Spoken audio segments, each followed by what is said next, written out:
And a good spiritual morning once again. Thanks for joining us today for a quick chat. And of course, our morning cup of coffee. Good morning. Thank you so much for being with us. We hope you're having a wonderful day. Absolutely. And today we're talking about, we might do two parts on this. We might do two videos for this week on Let's this. do it. Yeah, two-parter. There's a lot to talk about. Because we've begun our preparation, believe it or not, and it might not seem like it because it's not even Valentine's Day but we've begun our preparation for Pascha. Right, for Easter. Yeah, let that sink in for a second. Just to take a second. And because this past Sunday, we sort of are celebrating the publican and the Pharisee, right? Which means we did something called opening the Triodion, right? Which means we're getting ready for our preparation for the resurrection. So then there's not just Lent to get ready for Holy Week. There's preparation to get ready for Lent. Right. So today's video is going to be like just explaining that a little bit. Okay. Everything I just said, which makes no sense. And then talking a little bit about the concept, like the main, sort of theme of the Sunday of the publican and the Pharisee. And then the next video, we're going to drill down a little bit and have some fun and upset some people. Buckle up. When I say, Pascha literally means Passover. It's the Greek translation Passover, the ancient Greek. And so we don't say Easter. You can look up where the word Easter comes from and see why we don't use it, technically speaking. But Pascha is what we call our celebration of the resurrection. And so what we do is we calculate that date whenever it falls, because it moves every year, as we know, because it has to do with the spring equinox and the full moon and Passover and which calendar you're using, Gregorian or Julian. And so I think this year it's the same day, right? It is. We're together with the rest of the world. Nice. And so we calculate that date. We count back 10 weeks. And that period, that 10-week period, that's the Triodion. There's a special book that we use with all of these hymns and beautiful readings and writings. That's the preparation, a service book that helps us prepare for the resurrection. And the beginning of that, when we open that book and sort of start that preparation, it's always the Sunday of the publican and the Pharisee. The Pharisee and the tax collector, let's say. A publican is a tax collector. So, do you remember the story? I was going to say, it's right out of the Bible, people. It's parable. Let's get acquainted. Yeah, so it's parable. It's these two men that are in the temple praying. And the Pharisee, who's, the leader, the religious leader of the day, supposed to know what he's doing, he's not exactly praying the way that you would hope. He's sort of standing before God in the temple saying, God, thanks for making me so great. And then I do this, and I do this. I do everything I'm supposed to be doing. And then he references this other guy. He looks across the way. So not doing bad stuff like that guy, like this tax collector, who's the publican, who is off kind of in the corner, and he's just looking down and he's just hitting his chest, just asking for mercy and for forgiveness. And so the basic theme, or the moral of the story, if you will, is whoever exalts himself is going to be humbled. Whoever humbles himself will be exalted. So the theme is humility. Right? That's the general theme that we want to talk about. And that's how we start our preparation ultimately for Pascha, for the resurrection, but our preparation, let's say, even for Lent. The first theme of our preparation is humility. So it's more like stop looking around, but look in the mirror. It's right. It's this idea that I'm taking account of who I am, what I've been doing, what I want to do better. As you always say, that we move closer to Christ. Right. So it's interesting because like you said, you kind of like to look around. Even in church, we kind of like to look around. Like, I'm here, what is everybody else doing? So you're paying attention, you're looking at other people and you're not looking at self-examination. No, that's one thing. We compare ourselves to people, and we always try to compare ourselves and then, make ourselves feel better. But I think even when you do look in the mirror and you do look at yourself, what do you see? Are you seeing a clear image of who you are? Ooh. Or is it kind of like mirror, mirror on the wall type of thing? Who's the fairest of them all? Am I looking in and sort of seeing what I want to see? And no matter what's there, this is what I see. Do we have a clear image? Like the Pharisee is, when he looks at himself, he doesn't see a sinner. He doesn't think of himself as a sinner. He sees a righteous person. Well, because he's just looking at lines on a list of, I do this, I do that. I'm supposed to do this, but and not this, into his heart. Right, but not letting it in his heart. So I think for all of us, just as a general thing, humility is so necessary, so absolutely necessary for any success in the spiritual life. Because if you have no humility, it's kind of everything breaks down. Because if you have no humility, you think you're doing great. right? And you think you're better. You think you're better, but you think you're doing great, which means you're not going to repent. The theme of the next week, which we'll get into next week, is repentance. In other words, change. You're not going to change, which means you're not going to grow. So if you think, well, I'm great just as I am, then I don't have to do anything different. Yeah. Then you're not going to grow. You're not going to progress. You're not going to climb the spiritual ladder. You're not going to be ascending and getting any closer to Christ because, in essence, you think you are with Christ, or you almost are Christ. If you think that you don't have any sins, then you are Christ. And that sort of, unclear, shadowy image of what you really are, that, you're not really seeing yourself clearly as just acknowledging, I'm not perfect. Yeah, and I think you've said this. You're not going to grow that way. Yeah, you've said this many times, and even in your sermons on Sundays, that we sometimes compare ourselves to one another instead of comparing ourselves to the saints or to God. Sure. Like you said, not that we would be able to accomplish that, but that's our goal. That's what we're aiming for. So if we're always comparing ourselves to our neighbors, man, we're going to do fine in life because you just choose which neighbor to look at. Well, at least I'm better than this guy. But that's the difficulty. Our aspirations and the part that makes us want to grow is that we realize that we are not saintly. We are not where we're supposed to be. What I'm trying to say is you're not better than that guy. Yeah. Any guy you pick a guy. Any guy. Well, that's true it's like humility. Pick a guy, any guy. And guess what? That's true. You ain't better than that guy. Yeah. That's humility. Humility that's hard to swallow. But that's what humility means. Yeah. It means I don't look at anybody else. And if I do look, I can't sort of say, well, I'm going to pick that guy because I know I'm in better shape than that. Well, that means you're judging that person. So you don't want to judge that person, because then you're asking God to judge you. You're calling that condemnation on yourself if you condemn somebody else.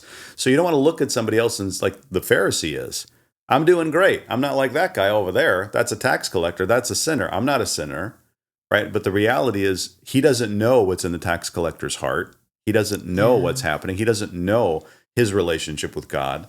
And so it's look at yourself and only yourself. Don't look around at anybody else. And if you do, think that everybody that you're looking at is in a better place than you are. That's what you really, humility is thinking, I'm the sinner, right? I'm the one that has to do better.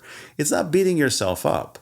It's guarding yourself. It's protecting yourself, right? It's arming yourself for warfare to sort of say, well, wait a minute. If I get prideful and I think that I'm all that I'm, everything that I need to be, then I'm going to fall into sin. I'm going to be tempted and I'm going to fall into sin. And so it's kind of guarding yourself and protecting yourself and saying, well, wait a minute, I need humility to protect me, for me to think, no, I'm nothing.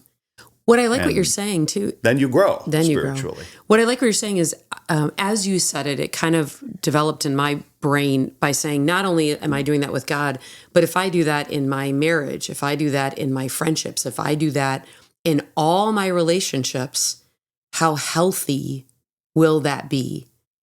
Right. That being, don't think that you're perfect. Don't think that you're perfect. Don't assume you know what's in somebody's heart. Don't always think that you're right. You want a happy marriage? Yeah. Don't think that you're always right. Absolutely. Assume you're always wrong. Assume you're wrong. Yeah. Then you'll have, if you both assume you're always wrong, you'll have a happy marriage, right? Well, that's just it, that you're building each other up because you're doing, But I at first, as you were speaking, I was thinking about my relationship with God. And then as you kept saying it, I thought, well, if you implement that in every aspect of your life, that's where the fools for Christ, that's where the saints lived. That's where holy people just live. Right, absolutely. And we don't. No. By any means. No. Because we are judging people on our phone. We are judging people around us. Well, because it's hard to, like you said, to confront the reality of our shortfallings and our shortcomings. So for the Pharisee, what is he doing? He's standing before God and he's saying, thank you for making me a righteous person. I fast twice a week. I give alms of everything that I get. I do everything. He's listing. So he's rationalizing and he's justifying himself. Because if you don't, then you feel bad. And no one likes to feel bad. No one likes to see a clear picture of themselves, to see what God would say when he looks at you and say, but you just judged that person. So you're full of judgment, right? You're full of pride and self-righteousness and vainglory and judgment. He doesn't see that. But for us, we kind of rationalize however we can. Well, I go to church when I can. I try to be nice when I can. I try not to hurt anybody. I try not to take anything. I haven't, I try to be a good person. We fill our list of what makes us good. We just sort of, I try to be a good person in this way and this way and this way. So we feel good about ourselves. And we think, well, are you telling me then to not feel good about myself? Because society is telling me that I'm supposed to have self-confidence and I'm supposed to feel good about myself. And especially for our kids, we're supposed to be building them up in this sort of unrealistic way of making them feel like everybody's a winner. You're all amazing, right? So it's like, no, I'm not telling you to, sort of break yourself down and feel bad about yourself and feel depressed, but it just say you're leaving room for growth and saying, I'm not perfect. And when I'm dealing with somebody, I shouldn't think I'm always right.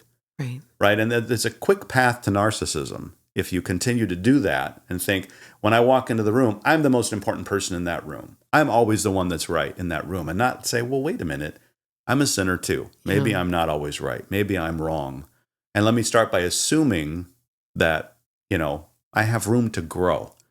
And if you start with that as a foundation for the spiritual journey, then there's growth. And that's why Lent, basically, or our preparation for Lent, there's a few weeks before we get into Lent, the spiritual journey starts with that foundational concept.